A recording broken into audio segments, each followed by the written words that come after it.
اب ہوا یہ کہ پہاڑی کا جو درہ ہے، اس درے میں نبی صلی اللہ علیہ وآلہ وسلم نے تیر اندازوں کا ایک جتھا متعین کیا تھا، اور انہیں یہ حکم دیا تھا کہ جنگ کی کوئی بھی صورت ہو تم نے اس درے کو نہیں چھوڑنا، یہاں ہر صورت جمع رہنا۔ لیکن انہوں نے جب دیکھا کہ لشکر اسلام کا پلہ بھاری ہو گیا ہے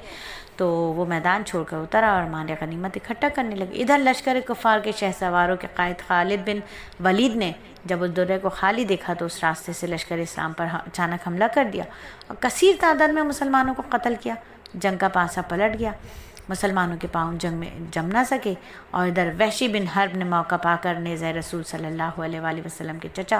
سیدنا حمزہ بن عبد المطلب کے سینے میں اتار دیا، جس سے وہ جام شہادت نوش کر گئے۔ اس دن غسیل ملائکہ سیدنا حنظلہ، سیدنا عبداللہ بن عمر بن حرام، سیدنا سعد بن ربی، سیدنا انس بن نضر، سیدنا عمر بن جمو، سیدنا مصعب بن عمیر، سیدنا عبداللہ بن جہش رضی اللہ تعالیٰ عنہم اجمعین جیسے جلیل القدر صحابہ اکرام نے جام شہادت نوش کیا تھا۔ تو ہم احد کے میدان میں جب ہم حج عمرے کے لیے جاتے ہیں تو زیارت کے لیے احد کے میدان بھی جاتے ہیں، اور وہ جو پہاڑی ہے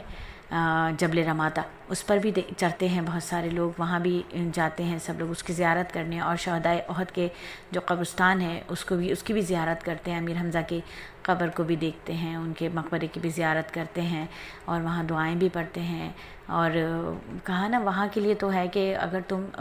وہاں جاؤ جبل رماتہ کی طرف اور میدان احد کی طرف جاؤ تو وہاں کی چاہے تمہیں ایک درخت کا ایک پتا ہی کیوں نہ کھاؤ، اس میں بھی برکت ہے، اسے کھا لیا کرو۔ تو وہاں ہم دیکھتے ہیں کہ بہت سارے لوگ جو ہے نا وہ بہت زیادہ بانٹ رہے ہوتے ہیں، تو لائن لگی ہوئی ہوتی ہے، بریانی اور پانی کی بوٹلز بٹ رہی ہوتی ہیں۔ تو جب آپ کا جانا ہو وہاں پر کبھی بھی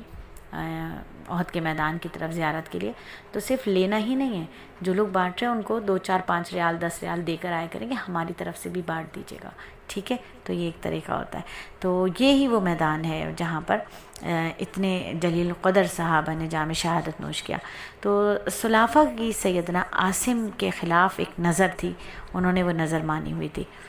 سلافہ کی، جب یہ ابھی ایمان نہیں لائی تھی، جب یہ صحابیہ نہیں ہوئی تھی، یہ اس وقت کی بات ہے۔